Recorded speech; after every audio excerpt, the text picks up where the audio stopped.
అయితే ప్రభుజీ చాలా మంది ఎక్కువగా భగవంతుని ఆరాధనలో ఆధ్యాత్మిక మార్గంలో ఉంటూ ఉంటారు.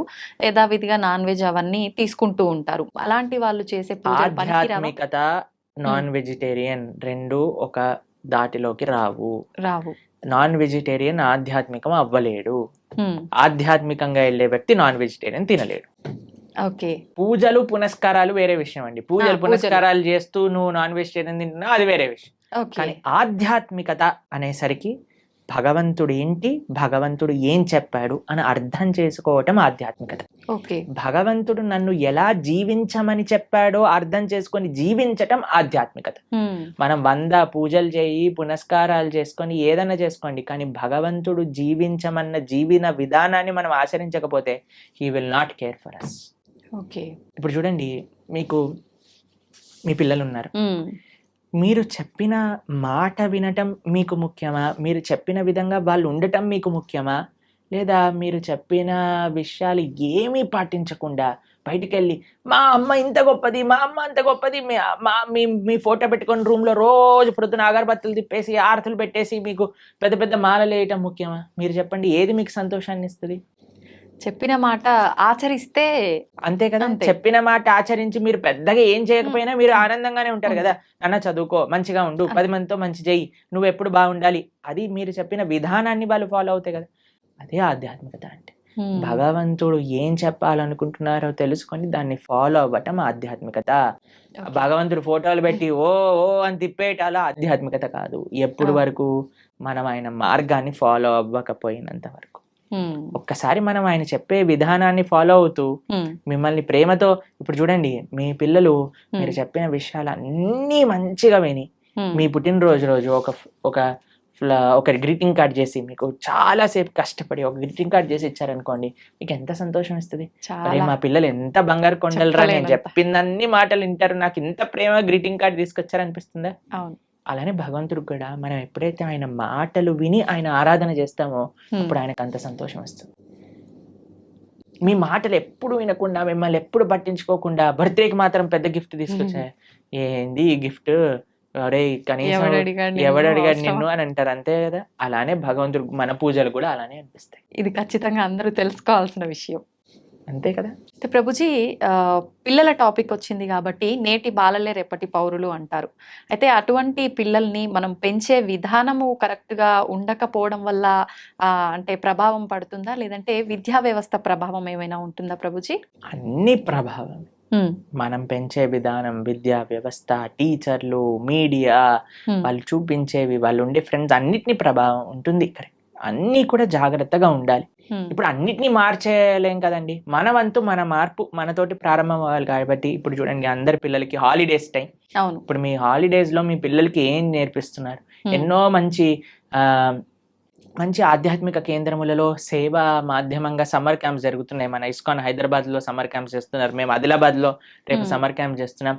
పిల్లలకి కనీసం సెలవులు వచ్చినప్పుడైనా మంచిగా సేవ చేసుకునే ఒక అవకాశాన్ని ఇవ్వండి. గోశాలకి తీసుకెళ్ళండి, శ్లోకాలు నేర్పించండి, మ్యూజిక్, మన క్లాసికల్ మ్యూజిక్ నేర్పించండి, క్లాసికల్ డాన్స్ నేర్పించండి. మన కల్చర్‌కి ఎంత దగ్గరగా మనకి సమయం ఉన్నప్పుడు, ఇప్పుడు స్కూల్ ఉన్నప్పుడల్లా అంటే కష్టమాయే. కష్టం. కానీ అట్లీస్ట్ ఫెస్టివల్స్ టైంలలో మనకి ఇలా సమ్మర్ హాలిడేస్ వచ్చినప్పుడు, వింటర్ వెకేషన్స్ వచ్చినప్పుడు మనం ఏదైనా మంచి ఆధ్యాత్మిక ప్రదేశానికి తీసుకెళ్ళటం, అక్కడ ఉండే మంచి వ్యక్తులతో కల్పించటం, మాట్లాడించటం, వాళ్ళకి కల్చర్ని ఇంట్రడ్యూస్ చేయటం, ఇలా కానీ మన శక్తియుతంగా మనం ప్రయత్నించి, ఇప్పుడు చూడండి we can do our best. దాని తర్వాత ఇంకా వాడికి జీవితంలో ఏం చేసుకుంటారో అనేది వాళ్ళ ఇష్టం. కానీ మనము ఇవ్వకపోతే మన తప్పు అవుతుంది. కాబట్టి వాట్ వీఆర్ సేయింగ్ ఇస్, అందరు పేరెంట్స్ కూడా మీ వైపు నుంచి మీరు ప్రయత్నం చేయండి.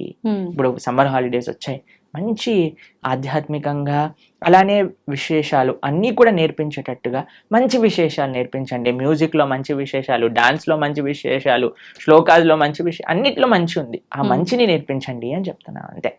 ఓకే. కాబట్టి సమయం ఉన్నప్పుడు పిల్లల్ని ఎంగేజ్ చేయాలండి. పిల్లలకి ఫ్రీ టైం ఇస్తే వాళ్ళు పాడైపోతారు. కాబట్టి మీకు సమయం ఉన్నప్పుడు మీరు కానీ హాలిడేస్లో వాళ్ళని ఎంగేజ్ చేయలేదనుకోండి, ఫోన్కి అడిక్ట్ అయిపోతారు, టీవీకి అడిక్ట్ అయిపోతారు, తర్వాత టెలివిజన్కి అడిక్ట్ అయిపోతారు. ఇవన్నీ మనకు వద్దు అన్నప్పుడు వాళ్ళని మార్నింగ్ టిల్ నైట్ స్కిల్స్లో ఎంగేజ్ చేయండి. స్విమ్మింగ్ నేర్పించండి, ఇన్స్ట్రుమెంట్స్ నేర్పించండి, ఎక్సర్సైజ్కి తీసుకెళ్ళండి. బయట ఎంత వీలైతే అంత మనం ఉంచడానికి ప్రయత్నం చేయాలి. మీరు బయట ఉండాలి. మీరు ఫోన్ పట్టుకొని కూర్చున్నాడు అనుకోండి, వాడు ఫోన్ పట్టుకొని కూర్చుంటాడు. కాబట్టి let us all use this time nicely. ఈ ఉమ్. సమయం మనకి ఏదైతే ఉందో దాన్ని బాగా యూజ్ చేసుకొని పిల్లల్ని ఒక మంచి ట్రాక్లో పెట్టేటట్టుగా మనం ముందుకు తీసుకెళ్ళాలి. ప్రభుజీ ఎక్కువగా భగవంతుని నమ్మిన వాళ్ళకి, భగవంతునికి ఎక్కువ చేరువలో ఉన్న వాళ్ళకి ఇబ్బందులు వస్తాయని అంటుంటారు కదా ప్రభుజీ, మామూలుగా వింటూ ఉంటాము. అదంతా ఎంతవరకు నిజం అంటారు? అసలు నిజంగా ఉమ్, భగవంతుడి దగ్గర ఉన్న వాడికి కష్టాలు రావు అనేది ఎంత అబద్ధమో, ఉమ్, భగవంతుడి దగ్గర ఉన్న వాళ్ళకి ఎక్కువ కష్టాలు వస్తాయి అనేది కూడా అంతే అబద్ధం. ఉమ్. ఈ ప్రపంచంలో అందరికీ కష్టాలు సుఖాలు వచ్చి తీరుతాయి. ఓకే. ఇప్పుడు చూడండి, నేను చెప్పాను అనుకోండి, ఈ సంవత్సరం ఎండాకాలం లేదు, ఉమ్. మీరు నమ్ముతారా? ఎలా సాధ్యపడుతుంది ప్రభుజీ? పడదు కదా. ఉమ్, నేను చెప్పాను అనుకోండి, ఈ సంవత్సరం ఓన్లీ ఎండాకాలం ఉంటుంది, ఉమ్, వర్షాకాలం ఉండదు, చలికాలం ఉండదు అని అంటే మీరు ఏమంటారు? ఓ బాగుంది, చాలా బ్రహ్మాండంగా ఉంటుంది. వినటానికి బాగుంది కానీ ఎలా జరుగుతుంది? అంతే కదా అలా ప్రభుజీ? ఉండదు కదండి. అవును. వర్షాకాలం వచ్చినప్పుడు చలికాలం వస్తుంది, చలికాలం అయిపోయాక ఎండాకాలం వస్తుంది, ఎండాకాలం అయిపోయాక మళ్ళీ చలికాలం వస్తుంది, వర్షాకాలం వస్తుంది. ఇది ప్రపంచంలో అందరికీ తెలిసిన విధం. అవును. అలానే మన జీవితంలో కష్టాలు వస్తాయి, దాని తర్వాత సుఖాలు వస్తాయి, దాని తర్వాత కష్టాలు వస్తాయి, దాని తర్వాత సుఖాలు వస్తాయి. కష్టం సుఖం, కష్టం సుఖం ఈ మానవ జన్మలో ఒక పార్ట్ మాత్రమే. ఉమ్, దీన్ని అండర్స్టాండ్ చేసుకొని యాక్సెప్ట్ చేసుకోవాలి ఫస్ట్ విషయం. ఓకే. దీనికి భగవంతుడికి ఎటువంటి సంబంధం లేదు. ఉమ్, నీ జీవితంలో అంటే మనందరి జీవితంలో ఆ. కష్టము సుఖము, సుఖము. ఎలా అయితే ఎండాకాలం వస్తుందో, ఎలా అయితే వర్షాకాలం వస్తుందో, ఎలా అయితే చలికాలం వస్తుందో, అలానే కష్టము సుఖము మిక్స్డ్ కాలం మూడు మన జీవితంలో ఉంటాయి, ప్రతి ఒక్కళ్ళ జీవితంలో. ఉమ్, మరి భగవంతుడు ఏం చేస్తాడు? ఉమ్, భగవంతుడు ఏమైనా కష్టాలు తీసేసే వాడిని నేను కష్టాలు తీయడానికే భగవంతుని మనం అపాయింట్ చేసుకున్నాము అని మీరు అనుకుంటున్నారా? ఆ. చాలా మంది ఏమనుకుంటారో తెలుసా అండి, వాడు నా పనివాడు, నాకు ఏదైనా కష్టం వస్తే వాడు దాన్ని క్లీన్ చేయాలి, ఇలా భగవంతుని భావిస్తారు. ఇది కరెక్ట్ అయ్యయ్యో. భావన అంటారా? చాలా తప్పు ప్రభుజీ. తప్పేనా? మరి మనం ఎందుకు అలా అనుకుంటున్నాం భగవంతుడికి? ఉమ్, మనం భగవంతుడి సేవ చేయాలా, భగవంతుడు మన సేవ చేయాలా? మనమే భగవంతునికి సేవ మరి మనం ఆలయానికి వెళ్ళి చేస్తున్నాం, నాకు ఈ కష్టం వచ్చింది నువ్వు ఇది చేసేసాయి అంతే.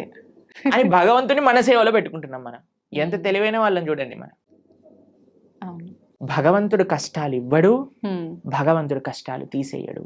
ఉమ్, భగవంతుడు కష్టాలలో దాన్ని ఎదుర్కొనే ధైర్యాన్ని ఇస్తాడు. ఓకే. కష్టం రూపంలో మనకేదన్నా మనం చెడు మార్గంలోకి వెళితే భగవంతుడు ఒక కష్టాన్ని సృష్టించి మనల్ని కాపాడుతాడు, ఎక్కువ ప్రమాదం జరగకుండా. అంతేకాని ఉమ్, మనల్ని ఎప్పుడూ భగవంతుడు ఉమ్, కష్టాలు పెట్టడు, కష్టాలని ఆపడు. ఉమ్, మీకు ఒక ఎగ్జాంపుల్ చెప్తాను. నిన్నే మేము టీవీలో చూసాము. ఓకే. ఒక అమెరికాలో ఉమ్, ఒక ఫ్లైట్లో 2 సీట్లు ఖాళీగా ఉన్న సీట్లు ఒక్కసారిగా దే బ్లూ ఆఫ్, పేలిపోయాయట ఫ్లైట్లో. ఓకే. అయితే ఆ 2 సీట్లలో ఉన్న వాళ్ళకి అసలు ఎందుకు రాలేదు వాళ్ళు అని చేస్తే, వాళ్ళిద్దరి జీవితాలలో ఏదో లాస్ట్ మూమెంట్ ఏదో అయిపోయి వాళ్ళు వెళ్ళలేకపోయారట. ఉమ్, అరే మేము ఫ్లైట్ మిస్ అయిపోయాం, ఆ డబ్బులు పోయాయి, అవి ఇవి అని ఫుల్ బాధపడ్డారట. ఉమ్, ఎప్పటి వరకు అంటే ఆ 2 సీట్లు పేలిపోయాయి తెలిసే అని వరకు తెలిసినంత విషయం. వరకు. ఉమ్, ఇప్పుడు దాన్ని వెస్టర్న్ టర్మినాలజీస్ లో బర్న్ట్ టోస్ట్ ఫినామినా అని అంటున్నారు అనమాట. ఓకే. అది మీకు టెక్నికల్ టర్మ్స్. అది ఏంటంటే ఏది జరిగినా సరే మన మంచి కోసం జరుగుతుంది అని టైం కానీ మనకి చెప్పదు. ఓకే. ఇప్పుడు మనకి ఈ రోజు ఈ కష్టం వచ్చింది అని అనుకున్నా, ఇప్పుడు సపోజ్ మనకి కాలు ఇరిగింది అని మనం అనుకున్నాం, ఒక యాత్రకి వెళ్ళలేదు, ఉమ్, తర్వాత తెలిసింది ఆ యాత్ర బస్సే బోల్తా పడిపోయింది.